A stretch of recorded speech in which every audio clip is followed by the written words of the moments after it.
कुछ रास्ते हमेशा मंजिल तक नहीं लेकर जाते, कुछ रास्ते सिर्फ बर्बादी के लिए होते हैं।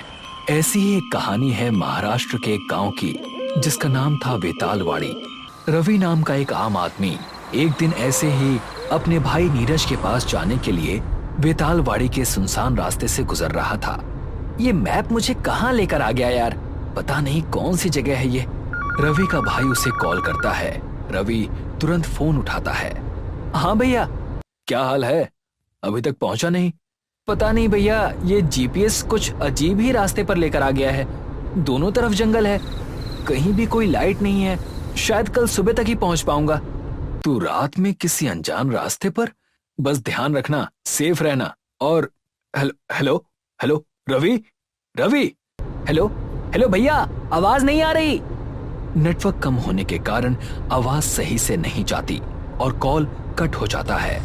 उसी वक्त रवि की कार भी जवाब दे देती है। इंजन एक झटके के साथ बंद हो जाता है। रवि कार के बाहर आया। जब रवि कार से बाहर निकला तो उसे जंगल से एक आवाज सुनाई दी, जैसे बीच जंगल में कोई पूजा हो रही हो। रात के 2 बजे जंगल के बीचों बीच पूजा हो रही है।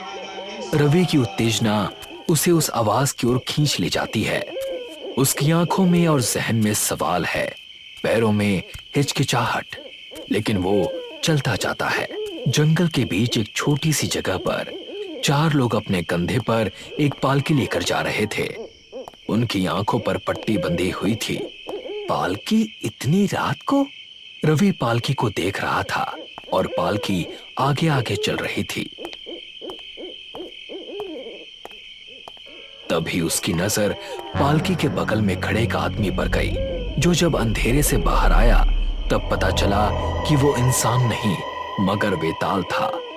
पालकी एक जगह पर थम गई और बेताल रवि की ओर देखने लगा। कौन कौन हो तुम? नहीं नहीं नहीं! रवि ने पीछे मुड़कर भागने की कोशिश की, लेकिन अब देर हो चुकी थी। एक आग का गोला आसमान से गिरा और रवि को जीवित ही जला गया। उसकी चीख भी पूरी नहीं हो पाई, सिर्फ धुआं रह गया और रह गई थी रवि की जली हुई लाश। अगली सुबह एक तरफ रवि की लाश पड़ी हुई थी और वहीं दूसरी ओर एक छोटी सी कोठी में एक बूढ़ी माँ अपने पोते को ढूंढ रही थी। अरे ओ नाम्या, कहाँ गया रे तू? पता है ना तुझे, तू ही मेरा सब कुछ है। तुझे छोड़कर और कोई नहीं है मेरे पास। अरे दादी, मैं तो बस ऐसे ही घूमने गया था। तुझे कितनी बार बोला है, रात के बाद घर के अंदर रहा कर। तुझे कुछ हो जाता तो? मेरे छोटे, तू ही तो बच्चा है मेरा।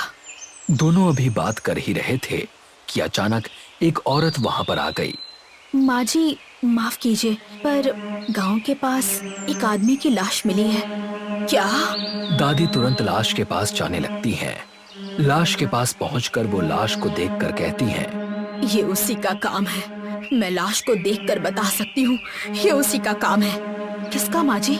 वेताल का। ये काम वेताल का है। दादी रवि की जली हुई लाश के ऊपर सफेद कपड़ा डाल देती हैं और थोड़ी ही देर बाद वहां पर गाड़ी से उतरकर एक आदमी भाग चला आता है। आदमी आते ही घुटने पर बैठता है और लाश के ऊपर से सफेद कपड़ा हटाता है और रवि के गले में पड़े लॉकेट से वो उसे पहचान लेता है कि ये उसी का भाई है और फिर जोर जोर से रोने लगता है। नहीं नहीं मेरे भाई, तेरे साथ ये क्या हो गया? अब मैं माँ को क्या बताऊंगा? रवि मेरे भाई। वो आदमी और कोई नहीं, रवि का भाई नीरज था। रोते रोते नीरज के मन में आक्रोश भर गया था और बदला लेने की भावना उसके मन पर कब्जा कर चुकी थी। नहीं छोड़ूंगा, जिसने भी ये मेरे भाई के साथ किया है मैं उसे नहीं छोड़ूंगा।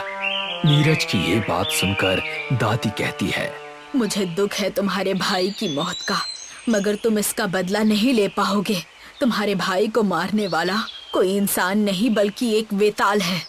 इंसान हो या बेताल, असुर हो या शैतान, जिसने भी मेरे भाई के साथ ऐसा किया है मैं उसे नहीं छोड़ूंगा। रवि का अंतिम संस्कार करने के बाद नीरज दादी के घर पहुंच जाता है, जहां पर दादी के साथ वेतालवाड़ी के पंडित पंडित केदार भी मौजूद थे। नीरज दादी से कहता है, माँ जी, आपने मुझे यहाँ क्यों बुलाया है? तुम्हारे सवालों के जवाब हमारे पास हैं। ये बात सच है बेटा, जिसने तुम्हारे भाई को मारा वो बेताल है, एक राक्षस है। पंडित और दादी की बात सुनकर नीरज की आंखों में आंसू और दिल में गुस्सा भर जाता है और वो पंडित जी से कहता है, तो आप ही बताइए कि मैं कैसे इस बेताल को मार सकता हूँ? आखिर राक्षस भी तो मारे जाते होंगे ना? बताइए, कौन बता सकता है मुझे उस बेताल को मारने का तरीका? तुमने ठीक कहा, बेताल को मारा जा सकता है और उसे कैसे मारना है ये गांव में सिर्फ 2 ही लोग जानते हैं, जिनमें से एक मैं हूँ। मगर उसे मारने से पहले तुम्हें ये जानना होगा कि इस गांव का नाम बेतालवाड़ी कैसे पड़ा। बहुत सालों से इस गांव में बेताल की पूजा होती आ रही है।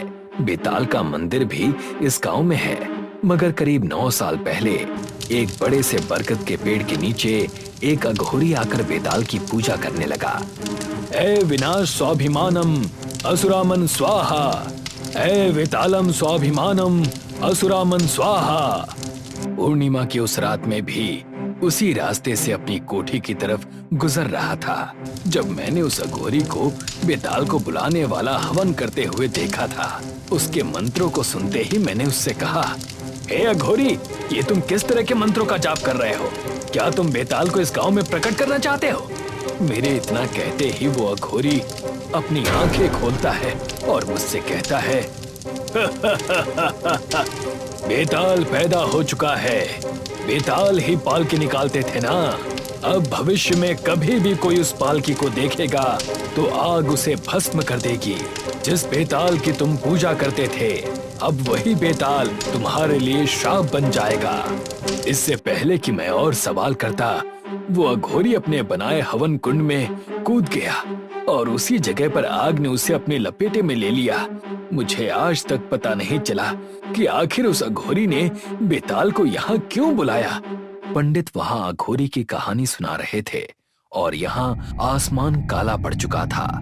पंडित जी, मैं जा रहा हूँ उस बेताल को मौत के घाट उतारने। मगर नीरज कुछ कहे बिना वहाँ से चला जाता है और उसी जगह पहुँच जाता है जहाँ उसके भाई रवि की लाश मिली थी। जैसे ही वो वहाँ पहुँचता है, एक बार फिर पूजा करने की आवाज आती है और एक रोशनी भी वहाँ से आ रही होती है। नीरज भी उस आवाज को सुनकर उस तरफ जाने लगता है।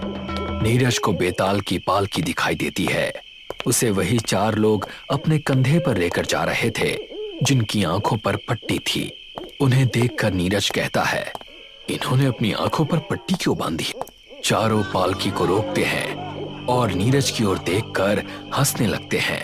उन चारों में से एक आदमी बगल के जंगल की तरफ हाथ से इशारा करता है। इससे पहले कि वहां से बेताल आए, पीछे से पंडित आ जाते हैं और काली पट्टी से नीरज की आंखों को बंद कर देते हैं। बेटा, मैंने कहा था ना, अगर बेताल को देख लिया तो मारे जाओगे। पंडित जी ने नीरज की आंखें तो बंद कर दी थी, लेकिन उनकी आंखें अभी भी खुली हुई थी। बेताल झाड़ियों में से बाहर निकलता है।